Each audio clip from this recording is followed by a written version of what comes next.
So now Damon Guterman is going to take us into a deeper dive on development of a drinking water standard, also known as the MCL. And I just will mention kind of a preview for coming attractions for our next stakeholder meeting, which I'll mention again at the end of our meeting today. We are targeting to have that meeting in the middle of June, and at that meeting, a focus or part of the agenda is going to include another presentation and discussion with the Wayside Cleanup Program on the groundwater standards and soil standards that are at that point have been out for public comment for about 2 months, month and a half, 2 months. The hearings would have been done, and we'll get more information on the derivation of those standards, and maybe be able to have some information about the feedback that has been received so far. So that's a coming attraction for our June meeting. And now I'm going to turn it over to Damon. Okay, so I can talk about both the bureaucratic and highly technical parts of this, so you're going to love my slides. But I'm open to answering questions, helping you understand what we're talking about, show where there's flexibility, show where we're kind of constrained by regulatory processes at the Secretary of State's office. So we talked about a couple slides about how we go through the ideas of crafting a regulation and then putting it out there, as Paul discussed with the Wayside Cleanup Regs, for public comment and review. And this is just some of the background. The Secretary of State's Administrative Procedures Act actually sets specific things we must do when we promulgate a regulation. In addition, as an executive branch, we follow executive orders of the governor, and then within our secretariat, we've got our own policies and practices for internal drafting, commenting, making sure it sounds right, legally defensible, and that kind of thing. In addition, at the end of sort of gathering stakeholder process, gathering technical input, we draft the regulations, and then we go to the Secretary of State for publication, which is the point where Wayside Cleanup is at. So we've got a lot of sort of preliminary stuff, and I'll cover some of that in the subsequent slides as well. Pieces of a regulatory package includes both the regulatory changes, 700 pages in Paul's case, and some of the things we have to comply with. We're required to do kind of a cost-benefit analysis for small businesses, and this is every executive branch regulation has to follow this. We file a statement with the Mass Register publication to say whether or not we think small businesses are impacted or maybe they're benefited by a regulation change. We have to tell the public when public hearings are going to occur and what the schedule and dates are for submitting your public comment to us. So all that's what comes out in the Mass Register. This is what you'll see at the end of next week for the Wayside Cleanup Regulations, for example. In addition, we tend to also have summary background documents, notes to reviewers, so that you can understand the logic behind what we're doing. Typically, the regulations are up on our MassDEP webpage when they're proposed, so you have some idea of where it came from. You might hear things like Paul talking about the technical background documents. If there are any such documents in the drinking water regulation package, you also have those there. So if we're given information as part of this process or any other process that we feel is relevant to the type of regulation we're crafting, we'll share those in the public comment period as well. And then at the end of the day, we actually end up publishing a response to comments. So the public gets to see not only what everyone has said on the regulations, but what the department has said in response to those comments. So you get an idea about whether or not a proposed regulation did or did not change in response to public comment. All right. So will those be coming out between the public hearings, or will those all just be so the dumped public at the end? hearings kind of sit in the public comment window. Right. You know, the 3 months that Wayside Cleanup to do, we'll have something similar for our drinking water MCL process down the line. And the public hearings will be in that window, and those materials will be available during the whole public comment period. And so you'll be able to respond to the questions as they're Yeah, I mean, once the public comment period opens, you can start sending in comments immediately, even before public hearings has occurred. Yeah. We just do a face-to-face public hearing so that people can give it verbally, they can give it in writing then, or before, or after. So it's a lot of different opportunities to give comments. So now, you have public hearings in the communities that have detected PFAS? So we haven't David, don't decided forget on... to repeat the question. Oh, I'm sorry, yes. So where will we have our public hearings? Thank you. You're right, Paul, it's harder up here. So typically we pick the DEP offices just because we have access to it, but there's nothing that says we have to be in one location or another. So we would actually probably decide on where to have the hearings where we felt we had a facility that allows the public access, parking and availability, that kind of thing. So we do tend to try to spread them around in the 4 chunks of the state that DEP covers. So our Western Regional office is in Springfield. Paul said our Worcester office is Central Mass. Wilmington is Northeast Mass, and Southeast Mass is Lakeville. Those are kind of the defaults. We don't necessarily always pick the Boston office because our affected communities are not necessarily here in downtown Boston. So we do tend to hold our public hearings out in our regional offices for drinking water. Jen? In the regulatory process, is the municipal impact statement embedded in that governor proclamation piece? How does? So we have a requirement to notify a local government advisory council, I think is what their title is. And we do that ahead of actually publishing the proposed regulation to give them a heads up and to give them some sense of what a municipal impact would be as well. So that's actually a requirement of an executive order. Executive order. Yeah, so we do that ahead of the publication for the public. So this gives you some idea where we are today, the first box, and where we still have to go before you'll actually see a final drinking water regulation. We wanted to make sure there was a level set of expectations about how long this might take. You heard Paul saying he wouldn't land on a specific date in the fall. We're probably looking more like the winter, maybe even the top of 2020 after we go through this whole process. But there's various points where we're going to gather information, both these stakeholder meetings, and then the Safe Drinking Water Act Advisory Committee, I'm sorry, we usually try to spell out our acronyms, is a standing technical advisory committee that we have people on the group that bounce ideas off of.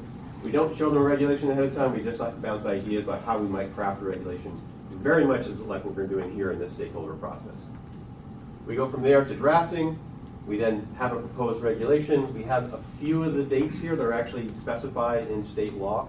We have to wait 2 weeks after a certain point, 2 weeks after another point, and then we can have our first public hearing 7 days later. So for instance, this 7-day timeline is once it's in the Mass Register, we can't have a public hearing until 7 days after that date. That's the final of these 35 days. And then that's your opportunity to comment, but it's not really your last. We tend to probably hold 4 public hearings during the drinking water MCL development process. We then go through the same closure process that Paul talked about, reviewing comments, editing the proposal if necessary, and then promulgating the final regulation. So this final box is where you see an applicable MCL drinking water standard, numeric standard, being out there. Steve? Well, can you comment on process differences and maybe schedule differences with what EPA is thinking about? Yeah, I have a bullet on the next slide. I'll get it. So Steve asked, what's the difference between what EPA does when they promulgate a drinking water regulation and what we do when we promulgate a drinking water regulation? And I'll cover that a little more in a minute. Jen? I guess I just want to put a stake in the ground that I appreciate Paul's extended public comment period on this. And Sure. I know that the typical regulatory is like a 30 or 45, but I think in this case, a longer public comment period would be beneficial. Yeah, actually, it's interesting. The question was, how long is the period? We'd like to make sure we have a long enough public comment period. I think Paul's also reflects the fact that they're doing a lot more in their regulation package, but given the interest in PFAS, I don't think we'll have a short comment period. And interestingly, looking into this the other day, there is no mandated minimum. Oh, there is. So the department can choose how long we want to hold this. Obviously, it delays the reg, so you have to sort of balance when do you want this action to be enforceable versus how many opportunities and time do you want to give people to speak. So just thinking through the timing for, that was me, right? Yes. Thinking through the timing, if we have continued to have stakeholder meetings, and I think the idea was that 3, Yeah. and the next one sounds like June, so we're talking about draft regulation possible August, September? Probably. That would seem reasonable. So the question was, this stakeholder process, we proposed 2 dates with a possible third one in August. So that's still sitting in the first box. There's been some conversation about how much work can we do to sort of start putting a straw man together simultaneously with some of these stakeholder meetings. And it really depends on how in-depth we get into certain nuts and bolts of public interest and how the regulation is crafted. Okay. But yeah, that's why I was saying I think we're looking probably more like winter of 2019 to 2020. Is For when the we'll see final. this- The final. Fine.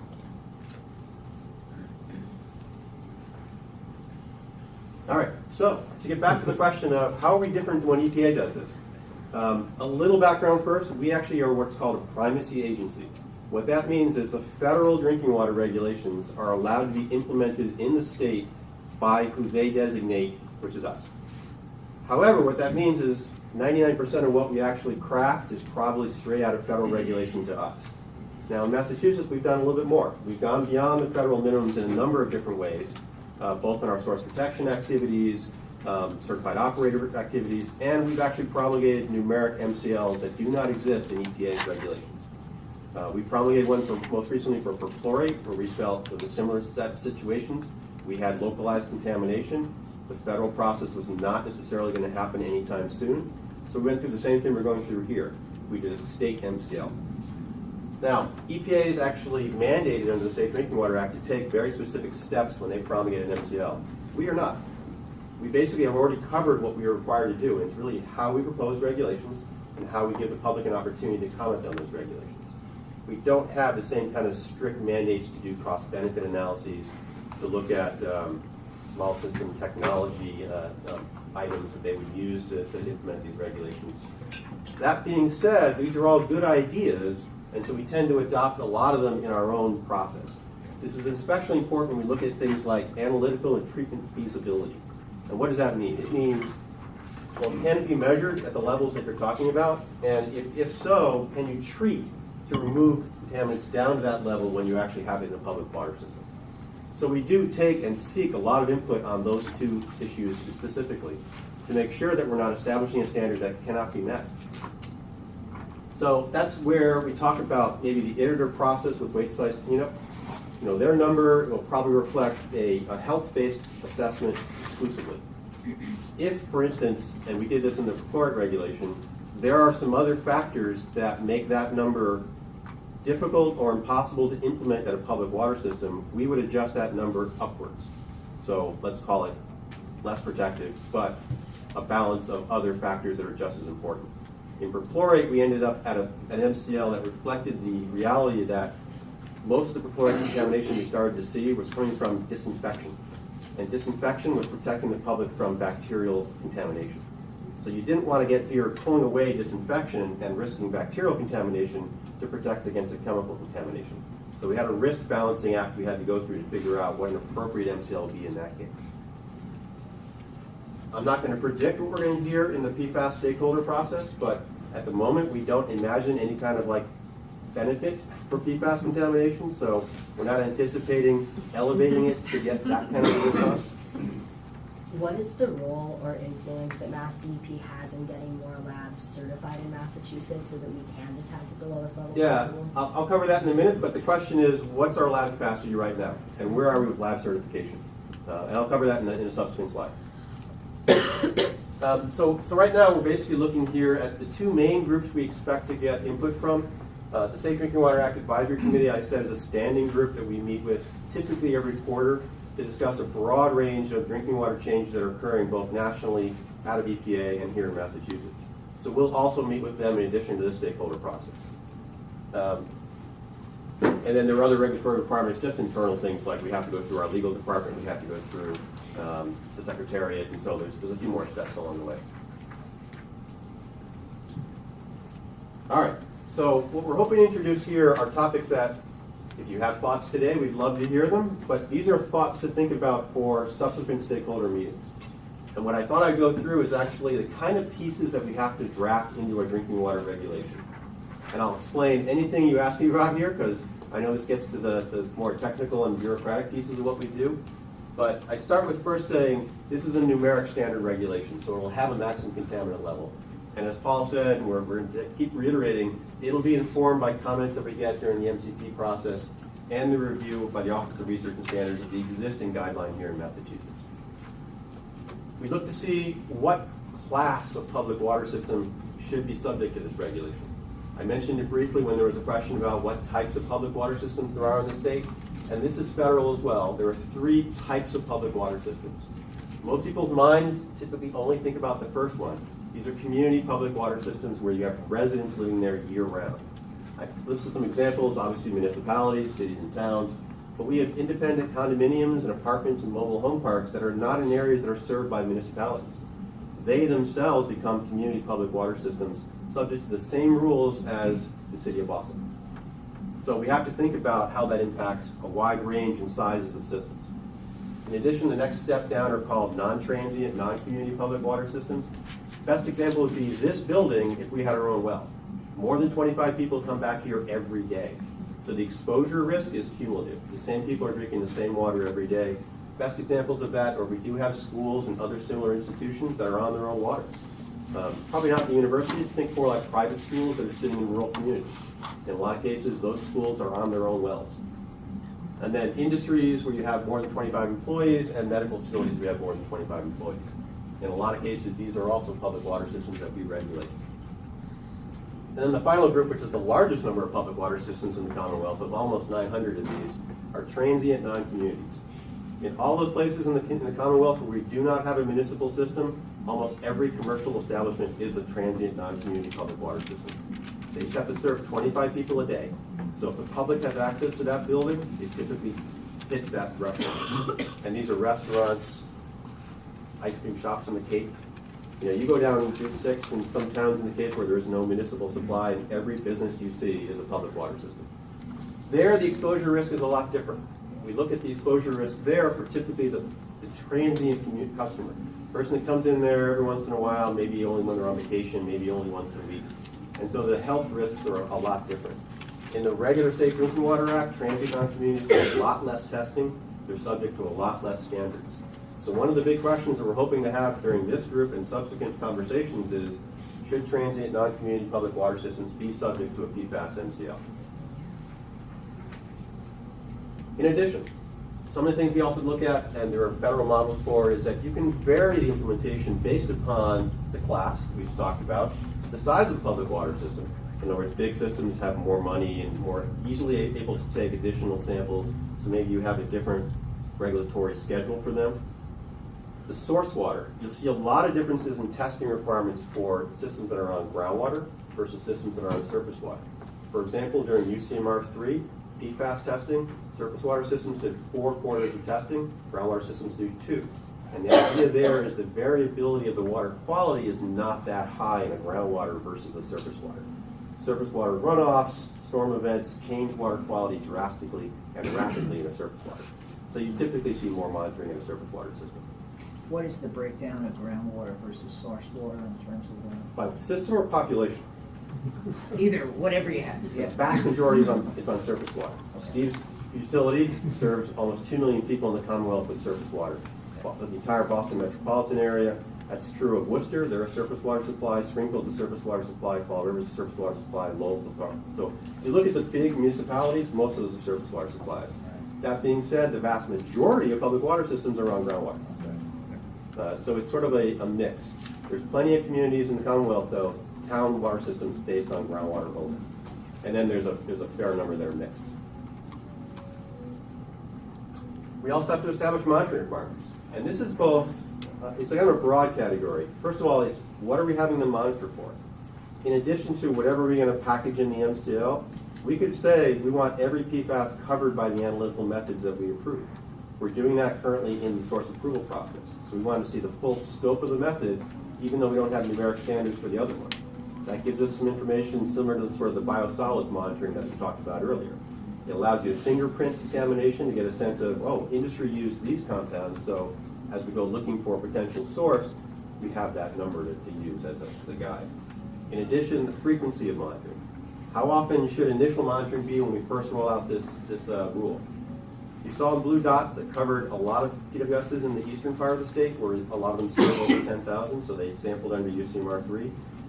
And it really tapers off as you get to the rural communities out in western Mass, and there's very few communities west of the Connecticut River that sample under UCMR 3. So typically you have an initial period where you do some monitoring at every public water system, and you offer them possibly the option of grandfathering. Maybe they already took samples. Maybe they took samples that meet today's standard for how low you're going to measure. The question that came up earlier, how low are you measuring for these compounds? If they've done it voluntarily on their own, we might waive the initial monitoring as they report that voluntary sample. Then you go through what's your routine sampling, and then what are your triggers for putting someone on increased sampling and reduced sampling, and do you offer monitoring waivers, which is a program that's national, but each state sort of crafts their own. You devise a criteria set that says this is a well-protected public water system, and there's no historical threats that would be subject to a concern for PFAS. Now, sources of PFAS is still emerging, so it's a little harder to make that second leap. So the question might be, maybe we hold off on offering monitoring waivers until we get sampling from everybody and get a better sense of hotspots that might already exist in the Commonwealth. But these are some of the questions we're trying to start to answer. I'm sorry to make you repeat No, this, please. but where do rural fire stations come under class applicability, and how will they be included in this Sure. So process? a rural fire station, where do they come in our sort of regulatory world? If they're providing their own drinking water, and there are a number of them. We have a number of these sort of like town campuses, I'll call them, Right. where the public fire and the police station are a public water system. Maybe the library is also there, or town hall. We do regulate a fair number of those in the rural communities where there's not a town-wide. So typically those are non-transient non-communities, but in some of the areas they don't have 25 employees there. So they fall down to the transient non-community, depending on how many employees they have living there and what, or working there, and how much of the public has access to the building. And so will this process involve the ability to make sure that we cover them? So- That with less than 25, like, is there a way to ensure that those first responders and firefighters So are we still? have no authority if they don't meet the definition of a public water system. If they have their own well and they're below 25 people a day, they're considered private well, and local boards of health in Massachusetts have the authority to regulate private wells, even at non-homes. So any kind of establishment that doesn't meet our public water system definition is under local board of health oversight. Okay, thank you. Sure. Yes. Is there a mechanism for increased monitoring for communities that are in close proximity to potential water contamination through ground leaching? Yeah, so I'll repeat it. The question is, do we have the authority or mechanism in place so that if there's a potential for contamination, so this isn't necessarily they found it, but there's a threat nearby, let's say. And the answer is yes. We have a lot of flexibility in the drinking water regulations to not allow things like reduced monitoring. The best example of that is we decided in Massachusetts that under the volatile organic contaminant monitoring program, we would not allow any river source to reduce their monitoring because the flashiness of a river source is just too much of an unknown. Under the federal model and for other public water systems, VOC monitoring can be down to once a year. We decided not to allow that for river sources. So we can create criteria that we then would build into this regulation that says, no, you're going to stay on annual, or you're going to stay on quarterly if that's in fact a threat that we feel is appropriate.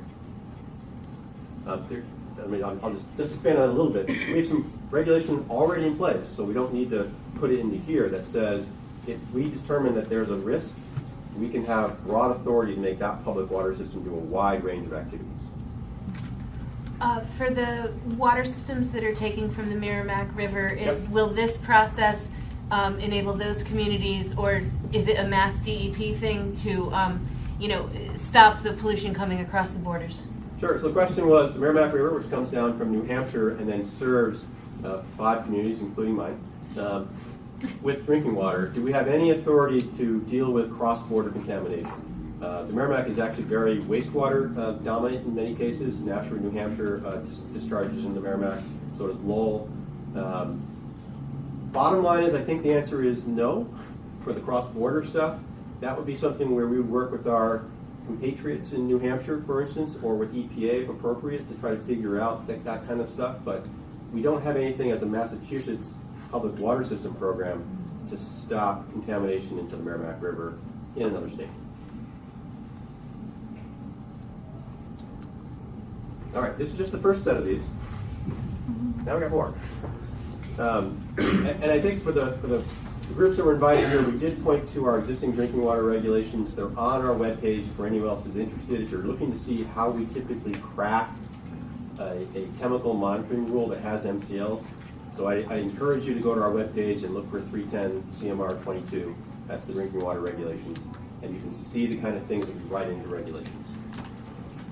So once we get a number, we get monitoring requirements. Now we have to figure out, well, when are you out of compliance? And I put up 2 common examples that are built into the regulations right now for how we determine if a public water systems monitoring says you're in violation of this MCL. The running annual average is pretty typical when you're looking at things that are based on a lifetime threat, a health threat. So cancer is the endpoint there, and you're looking at 70 years of exposure. And you take 4 quarters of samples, you divide it by 4, and that's your running annual average. You do that every quarter. You keep replacing the last quarter with the most recent one, and you say this is your compliance number.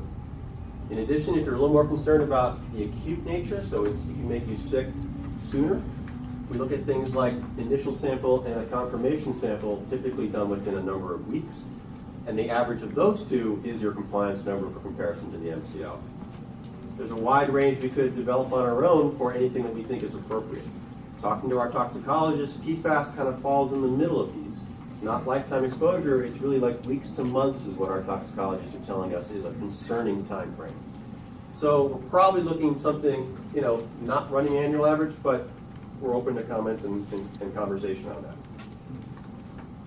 In addition, we always have state and public notification triggers, and that includes the consumer conference reporting that comes out every year. So when is it appropriate to tell the state that you've had a detection? When is it appropriate to tell the public that you've had a detection or you've had a violation?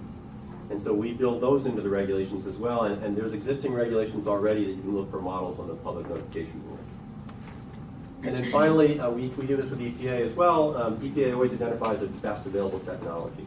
And this is basically one or more treatment technologies that exist that if a public water system has a violation that has exceeded the MCL, we would require them to install one of these technologies to reduce the PFAS in the water. And so in this case, we're also looking for anything that people want to suggest as best available technologies with the appropriate research to document their effectiveness. So on treatment technologies, as opposed to technologies, one of the issues we're running into Westfield, and we're concerned with it, at least some of us on the city council, is that there have been surveys and recent studies that have come out that said that carbon filtration doesn't necessarily filter out all PFAS. So when it's available, a lot of us would prefer that, the treatment standard be that you tap into an alternate water source, if possible. Right, so the question is basically, as of today, there's a lot of uncertainty as to what technology is most appropriate for the wide range of PFAS that are out there. I mean, we've talked about thousands of chemicals that exist. There's been substitutions from legacy compounds, from longer chain to shorter chain. And right now, I'll call it the typical treatment right now is carbon. And so granular activated carbon systems are being used. And their effectiveness has been pretty good at the long chain historical compounds, and not so good as you start looking at the substitutions. And so the question becomes, how do we decide what's an appropriate treatment technology for a public water system when we've got potentially a range of PFAS in there? And the answer is sort of twofold. Can I just add to that? Please. So just to follow up on that, and because I think it's something you can address in the same answer, Sure. is when the area that's contaminated, so our groundwater is contaminated from PFAS from the Barnes Right. air base. H-double-F. Now, at the same time, that's also the north side, the developing side, the industrial side of our city. So co-contaminants, possibility of co-contaminants, does that change what the treatment will be? It does. So the question is, when there's co-contaminants in a contaminated public water system, how is a treatment decision made? And it actually is, they look at everything in the raw water, because you have to think about you're targeting or removing certain things, but other things, either co-contaminants that are also regulated, or simply water quality contaminants that could interfere with the treatment technology, are typically all evaluated by a consultant when they're talking with a public water system, and by DEP when we're evaluating the appropriateness of installing that treatment in that system. But ultimately what we look at is post-treatment testing. So we look at, is it effective in piloting, is it effective in online and over time? So we look at situations where we've permitted a treatment, and we would still require raw water sampling before the treatment and finished water sampling after the treatment to both know if the conditions that are entering the treatment have changed and the effectiveness of the treatment remains where we wanted it to be when we permitted it. So it's never a put it in, you're done. It's put it in and monitor the process for all time, essentially. I'm getting Yes. ahead of ourselves. That's okay. With talking about technology right now, but, there are considerations being made in other states where you're requiring, certain technology for short chain versus Right. other technology for long chain. Yep. So I just wanted to throw that out there as a possibility. Yeah, so the comment was, in some states, they're evaluating different technologies for short chain PFAS versus long chain PFAS, and we're certainly aware of that in Massachusetts as well. we've heard recently that EPA is scheduled to release a new testing method that's going to target the short chain PFAS. I think they're saying summer of 2019. It takes I think it's 14 of the compounds currently covered under 537.1 and adds 11 more short chain PFAS compounds. So sort of what Doug was talking about earlier, if we start looking at the analytical scope of the method and start seeing, are we seeing short chain PFAS substitutes, especially in Massachusetts, then we would obviously have to solve that problem as well about the applicability of treatment. Right now, with the sites you saw on the map earlier, we have carbon installed in, I think Westfield did it at one of their two. Temporary. One of three. Temporary, yes. And Hyannis has installed it on their wells. And so far, with the analytical methods we do now, those carbon systems are working fine. But with the substitutes, with short chain testing that might become available to us as this year progresses into the next year, our assessment of that technology will obviously be evolving. EPA published something like 4 or 5 different common things that you could use to treat with PFAS, but again, as our knowledge of what's actually out there expands, those technologies have to be continually evaluated. Yes. So when you're making those decisions, would you just be looking at the chemicals that you're creating an MCL for? And I ask because on our most contaminated wells where we're planning to put GAC, tests have shown that we have high levels of PFAS, is it? Yeah. Which is a shorter chain, More carbon, yep. which we don't test for, which isn't regulated. And so legally, if those filters aren't working, we don't know when it's going to come through. This is where the problem lies. Like Sure. for me, are you going to consider those sorts of things moving forward? Okay, so the question is, in Westfield's situation, they know they have the short chain compound PFAS, so the 4-carbon sulfonate, that was part of the UCMR3 testing, but hasn't so far been added to the ORSG, and there's no conversation about establishing an MCL for that as yet. The regulations that exist today allow the drinking water program to go to our toxicologists with anything. Doesn't matter if there's an MCL. And have them do a health assessment based upon whatever toxicological information is out there and decide, is it okay to deliver PFAS in this case to the public because it's not being necessarily effectively removed with carbon. And we would rely on that assessment on an individualized system-by-system basis to determine, yes, it's okay, or no, it's not okay, we need another technology to deal with PFAS. So would you have the authority to force whoever's my city to test for that? Yes. To look for that? Okay. Yeah, and in fact, that's what we were talking about earlier. Our expectation is that we'll probably require more than just the PFAS elements that are in the MCL to be part of the routine testing. We do this in the volatile organic chemical program testing right now. We require them to test for everything in the scope of the method, even though we've only got 21 MCLs. We get about 60 VOCs with those tests, and so we can continue to look for things that are not regulated, but that might pop up. And so our anticipation is we consider the same kind of thing in PFAS. Okay. Thank you. Make sure I got everything here. Okay. Lab certification. So obviously UCMR 3 is now 4 years in the past. The laboratories that were certified by EPA are no longer really effectively still being overseen by the federal government. So although our recommendation the last couple of years has been, sure, go to a UCMR 3 lab. We know they had the capability back in 2013 to 2015, maybe even to 2016. We're starting to get less comfortable with that kind of an answer. And what we've been doing now is actually in an interim measure in the drinking water regulations today, the program has the authority to do essentially third-party approval. It's not certification. We're not inspecting these laboratories. We're relying on another accrediting authority, typically another state, that has done all the same work EPA typically would have done under UCMR 3. So we've had a couple labs come through. We're kind of piloting the program now with an application, but we expect to launch this probably before the regulations are final, so that we have at least a process where the laboratories that will be doing work in Massachusetts, even voluntary testing, will be approved by the drinking water program based on a third-party certification. That said, the regulations are already being edited in the state. It's actually the same agency. MassDEP does lab certification, and we also do drinking water program. The lab certification office has already proposed internally the edit that they would need to actually certify labs for PFAS testing. It's actually fairly easy. They just have a list of chemicals. They just have to type in one line, that says we're now going to offer testing or certification for PFAS.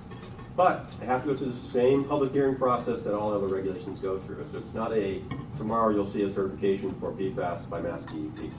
So that'll probably be something that we'll just pick up in the drinking water regulation and carry it through the same public hearings. We've done that in the past when we've introduced new chemicals, and that's probably what we'll do in this case as well. Are you coordinating so that it'll be possible to have labs certified by the time you roll out those new MCLs? So that Yeah. you can- So the question is, will we coordinate the timing? And that's absolutely what we need to do. Some of the challenges is that not every state would necessarily do the same kind of thing. So the interim laboratories may have met another state's requirements, but our requirements might be a little different. And so there might be some overlap in terms of saying, well, we're still operating under the temporary approval. We haven't actually certified them yet. But in our mind, we'd be like, this is the best we can get while the regulation is in progress. On the pro side, with so many states, like you saw earlier, promulgating numbers or thinking about numbers, we don't anticipate lab capacity will be a significant challenge. Unlike perchlorate, where we were one of the only states going down that path initially, we think we won't have a problem with lab capacity here. But we're open to sort of seeing what happens and hoping to get some input from ITLA on that question as well as see how many labs are likely to seek the instrumentation and then the modifications to that instrumentation to be able to measure these compounds on a regular basis. And obviously with EPA publishing a new method this summer, no one's going to be able to do that method until it's published and they've got a chance to sort of kick the tires. Sorry, ITLA? Sorry, Independent Testing Lab Association, Paul Hobart's the representative here. It's basically a New England-based group of laboratories. Is that accurate? That's right. Yeah. Typically, we try to reach out to various sectors that they're actually under the regulations for MassDEP when they seek certification in Massachusetts, and then we also seek their technical advice on what's possible. Well, So one of the challenges of PFAS is that there are so many individual compounds and we may not even know the identities of all of them. Absolutely. Is there any thought of at least monitoring for something like the top assay for precursors or total organic chlorine to get a sense of what we're not including? right. So the question was, obviously with thousands of PFAS members out there, there are some surrogate type of methodologies that exist, like the top assay, total oxidizable precursors, where we could potentially build a regulation, and we're seeking input on that. We'd like to hear input on, do you think it's worthwhile to do a top assay? Is it likely that we can find lab capacity to do that? And how do we certify under that kind of an assay? So yes, I should have mentioned that earlier when I was talking about analytical methods. We are looking for any input on surrogates or surrogate testing. Yeah. So to follow up on Laurel's question, so theoretically it is possible to have like EPA's 537 or the new one they're rolling out and an additional total fluorine assay to say, okay, this is what we know we can see, and then Right. here's the bulk of the minestrone soup that we have in there. Yeah, so to repeat the question, it's possible to have both requirements, and the answer is yes. You could have a 537-based method looking for specific PFASs and a surrogate method looking for the unknowns. There's a good example of that already in the Safe Drinking Water Act for the disinfection byproduct rule. EPA created, and it only applies to a slice of public water systems, but they have MCLs for disinfection byproducts, and then they also have this precursor part of the rule, the treatment technique part of the rule. And the measurement there is completely different. It looks at total organic carbon as sort of a surrogate for what could become a disinfection byproduct. Right. And for surface water systems using conventional filtration, but the slice of the public water systems, they actually have to measure the removal of total organic carbon across their plant. And the idea being is that as long as they hit EPA's targets for that removal, then you've lowered the potential for producing disinfection byproducts. Right. A little different here in terms of we're not expecting them to be part of the treatment process being developed, but you could have this melange of chemicals out there that could change in the environment and in the public water system. And so you want to get a sense of, are we looking at the total picture when we pull just the PFAS in the entry point? Okay. Thank you.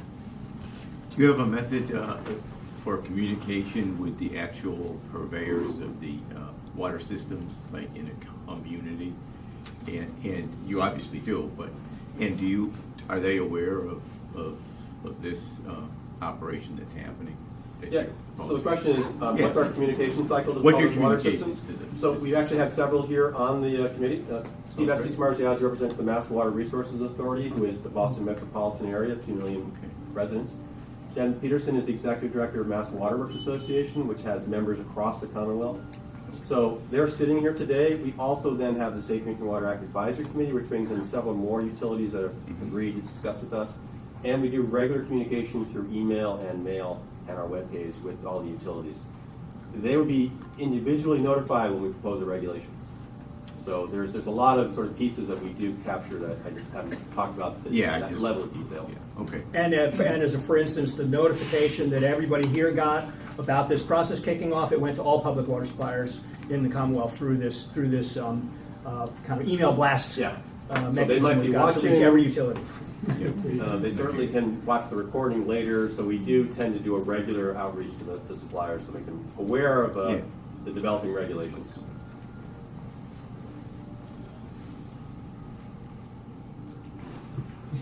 Yeah, lost. Oh, we talked to An advanced one? We're locked up. If it will. There it goes. Usually just once it wakes up, I can do it. No? Well, you're next, this is your last. My last slide? Yes, Okay. that's what you said. Oh, that's when it says Discussion discussion. questions.